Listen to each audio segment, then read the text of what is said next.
It all started one bright summer morning when I noticed something strange as I walked out to grab my mail. My beautiful backyard, where I spent countless hours relaxing, had been invaded. There was a large section of my fence completely gone. I was shocked, standing there in disbelief. Who would do such a thing? As I stood there trying to process what had happened, I saw her, my neighbor Karen, the one person who had always given me a headache. Karen was in her yard, glaring at me. She had this smug look on her face, as if she was waiting for my reaction. I walked over to her fence line, and before I could even say a word, Karen casually mentioned, "I had to cut your fence down. It's for access." "Don't worry, it's just temporary." My heart sank. "What do you mean, access?" I asked, already knowing that I was about to hear something ridiculous. Karen explained that she needed access to my property in order to improve her own, though she never asked me for permission. I was furious. My backyard was my sanctuary. I spent time out there with my family, enjoying barbecues, gardening, and just relaxing after long days at work. The fence had been a critical part of keeping the privacy and security of my space intact. To have it just torn down without my consent was outrageous. But I tried to remain calm, asking her to fix it and put the fence back. It was the least she could do. That's when she said, "Well, I don't really need to because I'm planning on buying your property line." My jaw dropped. Buying my property line? It was unbelievable. This wasn't just some innocent mistake or misunderstanding. She was planning to take my property, or at least part of it, as if it were hers to begin with. My stomach twisted into knots as the full weight of her words hit me. "Excuse me?" I asked, still trying to make sense of it. Karen's eyes narrowed, and she gave me a smile that made me feel both uncomfortable and defeated. "I've already spoken to the HOA," she continued, with the air of someone who had just been handed a golden ticket. "They said I have the right to access your property, and I've already started making arrangements to purchase it. Your fence? Well, it's in the way, so I had to take it down." My mind raced. The HOA? That group of people who supposedly existed to protect the neighborhood, to keep things running smoothly and fairly, was siding with her? I had spent years maintaining a good relationship with the neighbors and adhering to the rules. And yet, here I was, facing off with a woman who had just decided to take matters into her own hands. I asked her, "And when were you planning on telling me about this?" Because I never received any notice or even a conversation about it. "Oh, well, I didn't think it was necessary. I mean, it's just a small piece of land, right?" Her words felt like daggers. Just a small piece of land? She was talking about my property, something I had worked hard to buy and maintain, and she was treating it like a trivial detail. Feeling the anger rising in my chest, I tried to keep my voice steady. "This is not your property, Karen. You can't just decide to take it." But she wasn't listening. "Well, I'm going to buy it. It's all arranged." The audacity. My head was spinning, and I felt like I was trapped in a nightmare. There was no way I was going to let her get away with this. But before I could come up with a plan, Karen gave one last piece of information that stopped me in my tracks. "Oh, and the HOA is going to back me up. They've already approved it, and I've even spoken with the local authorities. Everything's already in motion. I'll begin my access one way or another." I stood there, frozen in place. Karen was using her position in the HOA along with her connections to manipulate the situation. She had no respect for boundaries, and she was getting away with it because of the power she wielded in the community. But I wasn't going to stand idly by. I wasn't going to let her bulldoze over me and take what was mine just because she felt entitled to it. I had to act, and I had to act fast. This wasn't just about a fence anymore. It was about my property, my rights, and standing up to someone who had clearly crossed the line. "You won't get away with this," I told her firmly, trying to mask the fear and frustration that threatened to boil over. "I'll find a way to stop you." Karen just smiled. "We'll see about that." You see, Karen wasn't just my neighbor. She was also a prominent figure in our homeowners association, HOA, a position she used to bully everyone around. She was the kind of person who would throw around her weight, making everyone feel small and insignificant. If there was an issue with the neighborhood, Karen was always the one to speak up, often pushing her agenda with a mix of charm and intimidation. She liked to act like she owned the entire block, and for years, it seemed like no one dared to challenge her. Her position in the HOA gave her an almost unchecked sense of power. She wasn't just controlling her own little corner of the neighborhood, she was trying to extend her reach into everyone else's business as well. And now it seemed like she was trying to take things even further by essentially claiming ownership of a piece of my property without my permission. It was one thing to be a meddling neighbor, but it was another entirely for her to think she could trample all over my rights and property. I immediately contacted the HOA to report the incident, hoping that someone would finally stand up for me. After all, the HOA was supposed to protect the residents to ensure that the rules were enforced fairly and consistently. But to my surprise, they sided with Karen. They claimed that she had rights to access my property because of something called shared easements. I had never heard the term before, and it didn't make any sense to me. An easement? What was that? As it turned out, an easement is a legal term that refers to the right to use someone else's property for a specific purpose, like accessing a neighboring property or maintaining a utility line. According to the HOA, there was some obscure rule in the neighborhood bylaws that allowed Karen to cut down my fence and claim access to my land. It was as if she had found a loophole to justify her behavior, and she was using it to push her own agenda. I was furious. The HOA was supposed to protect us, to ensure that everyone followed the rules. Instead, they seemed to be enabling Karen, allowing her to run roughshod over my rights. I couldn't believe it. How could they let her get away with this? I had always respected the HOA and trusted that they would help resolve disputes fairly, but it seemed like they were too afraid of Karen and her influence to do anything about it. I called the HOA again, trying to get clarification on this so-called easement. They assured me that it was all above board and that Karen was in the right. They mentioned that she had spoken with the local authorities and there was nothing I could do to stop her. To say I was frustrated would be an understatement. It felt like the deck was stacked against me, and the people who were supposed to help were instead throwing their support behind my neighbor, who had clearly overstepped her bounds. At that moment, I realized that if the HOA wasn't going to help me, I had to take matters into my own hands. I couldn't just sit back and let Karen have her way. I had spent years building my life in this neighborhood, and I wasn't about to let her take something so important to me without a fight. I began researching everything I could about property rights, easements, and how to fight back against someone who was using their position of power to bully others. The more I looked into it, the more I realized that Karen was using her influence to manipulate the system in her favor. She had a history of making life difficult for others, and now she was trying to do it to me. That's when I made a decision. If the HOA wasn't going to stand up to her, then I would have to find another way to fight back. I couldn't let her walk all over me, and I certainly wasn't going to hand over my property. I started looking into legal options, contacting a lawyer to see if there was anything I could do to challenge the HOA's decision and prevent Karen from taking what was rightfully mine. I knew it wasn't going to be easy, but I was determined. Karen might have had the HOA in her pocket, but I wasn't going to let her get away with this. I had my property, my rights, and my determination on my side, and I wasn't about to give up without a fight. With a plan forming in my mind, I began taking the necessary steps to protect myself and my property.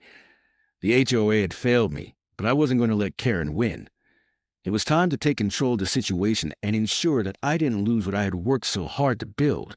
The battle was just beginning, and I was ready for whatever came next.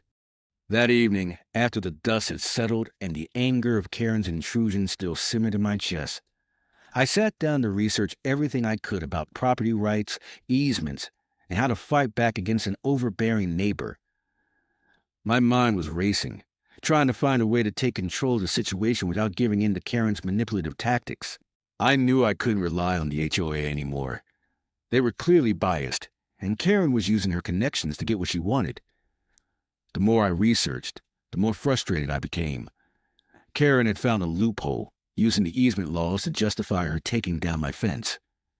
But as I dug deeper into property laws, I began to see a glimmer of hope. I found something that made me pause. A mention of property auctions and how certain land rights were sometimes sold at auction if there were disputes or legal complications. The more I read, the more it became clear. What if I could buy Karen's property line at auction? At first, the idea seemed almost too good to be true. I had never thought about property auctions in this way, but suddenly it all made sense. If Karen wanted access to my land, why not make her pay for it? If she thought she could just claim what wasn't hers, I could turn the tables and acquire the very land she was trying to take from me. It was a bold plan, but it was the only one I could think of that would allow me to stand my ground while also getting Karen out of my life for good. It wouldn't be easy. I needed to gather information, navigate a process that was completely foreign to me, and probably deal with some resistance. But the more I thought about it, the more it seemed like the best way to put an end to her antics once and for all. I started making calls immediately. I contacted the local auction houses, inquiring about upcoming property auctions. I learned that in some cases, parts of properties could be sold separately, especially if they were involved in disputes or were under pressure from the city for various reasons. To my surprise, there were several upcoming property auctions scheduled in the area that could potentially include the land in question. This was my opportunity, and I wasn't about to let it slip away. The auction houses were able to provide me with a list of properties that were being put up for sale, and I quickly noticed that one of them had a description that included access rights and property lines that seemed to match exactly what Karen had been trying to claim. I felt a rush of excitement as I read the details. It seemed like fate was on my side. But this wasn't going to be a simple purchase. I had to make sure I understood everything about the auction process. The land rights I was after wouldn't be easy to acquire, and I would need to outbid other potential buyers. The auction house explained that if a property's rights were in dispute, it often attracted more attention, meaning competition could be fierce.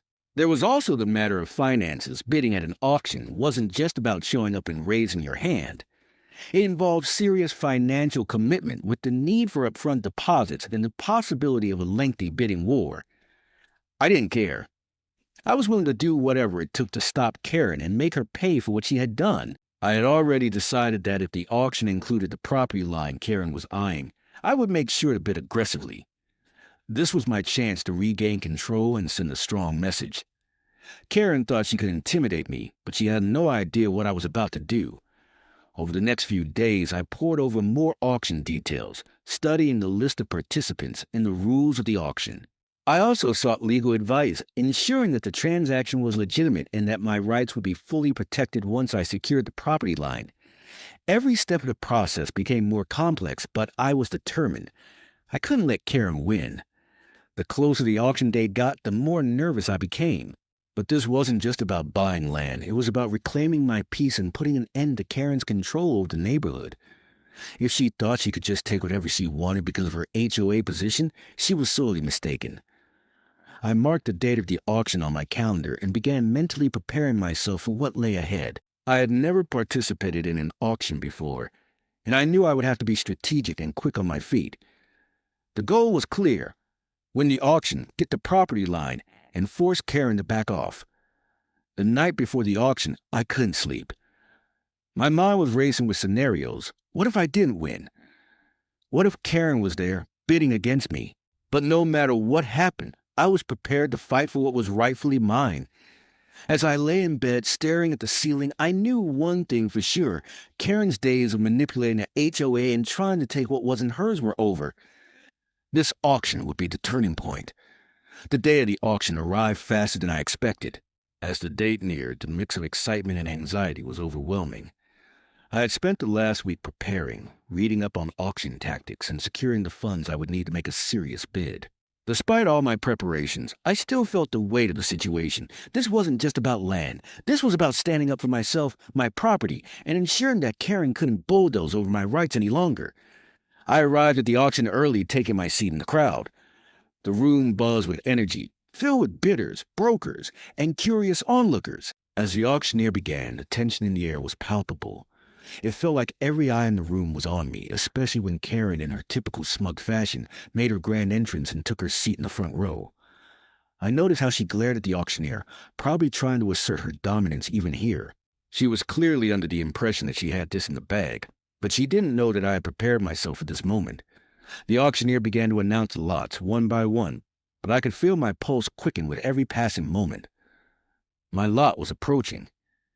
I kept my focus, trying to suppress the adrenaline coursing through my veins. As the auctioneer reached a lot that included my property line, I could almost hear my heart beating in my ears. This was it, the moment that would decide everything. My entire body tensed up, and I gripped my bidding paddle tightly. Lot number 27, property rights for access and boundaries in the neighborhood, the auctioneer called out, and the entire room fell silent. I could see Karen's eyes lock onto the auctioneer, her fingers twitching, ready to make her move. It was a game of nerves now. Who would flinch first? I took a deep breath and focused. I wasn't going to let Karen intimidate me. I could see her trying to make her presence felt, her eyes scanning the room, likely sizing up the competition. Her body language said it all. She thought she had this in the bag, and she was trying to exert that confidence on everyone around her. But I had come prepared, and I wasn't going to let her bully me into giving up what was rightfully mine. This wasn't just a piece of land anymore. It was a stand against someone who thought she could take whatever she wanted. As the bidding started, I could see Karen raising her hand immediately, her bid almost mechanical, like she was expecting no one to challenge her. The auctioneer's voice rang out. Starting bid is $10,000. Do I have an opening bid? Karen raised her hand once more. $10,000 more. I could almost hear her thinking that she would walk away with this, as if it were already hers. I took a moment, letting the tension build. And then, with firm hand, I raised my paddle. $12,000, my voice steady despite the pounding in my chest. The room went quiet for a moment. Karen's smirk faltered slightly as she processed my bid. $12,000, the auctioneer repeated, looking at Karen. She hesitated. It was a slight pause, but it was enough. I could see the uncertainty flicker in her eyes. She wasn't as sure of herself as she had been earlier. The auctioneer called for another bid.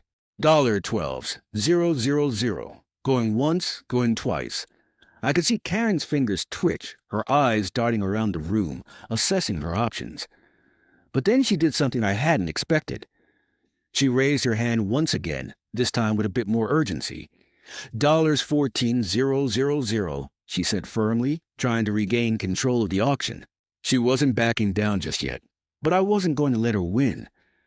I leaned forward, my heart racing, but I remained calm. $16,000, I called out, raising my paddle high. Karen's eyes widened for a moment as she processed my bid. It was clear now. I wasn't just going to roll over and let her take this land. I had every intention of fighting for it, and I had the resolve to see this through. The bidding continued like this for what felt like an eternity. The auctioneer called out the bids, his voice sharp and clear, but in the back of my mind I could feel the tension building. Karen and I were locked in a battle of wills, and with every new bid I could see the pressure mounting on her. She had been expecting this to be an easy win, but now she was on the defensive. Finally, after a tense few moments, the auctioneer paused, looking between me and Karen. $18,000 in the silence of the room. Karen looked at me for a long moment, her face flushed with frustration.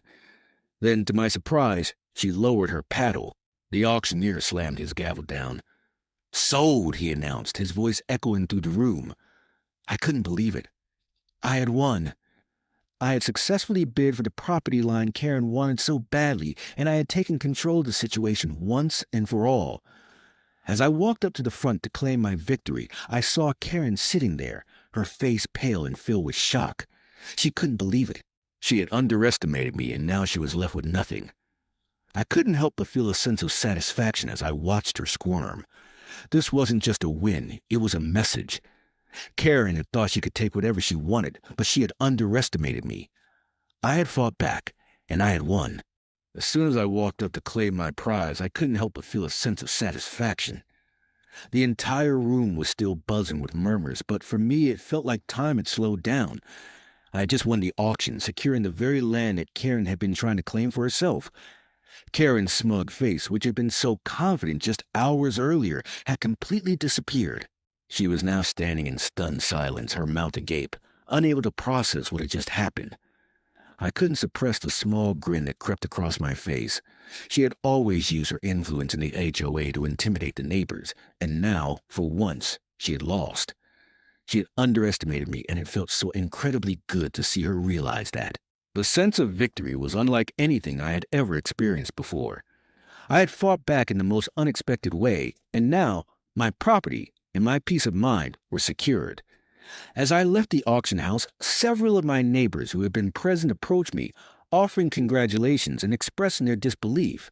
They had all witnessed the drama unfold, and now they were witnessing my triumph. Some of the neighbors who had previously been hesitant to speak up against Karen finally came forward to express their support.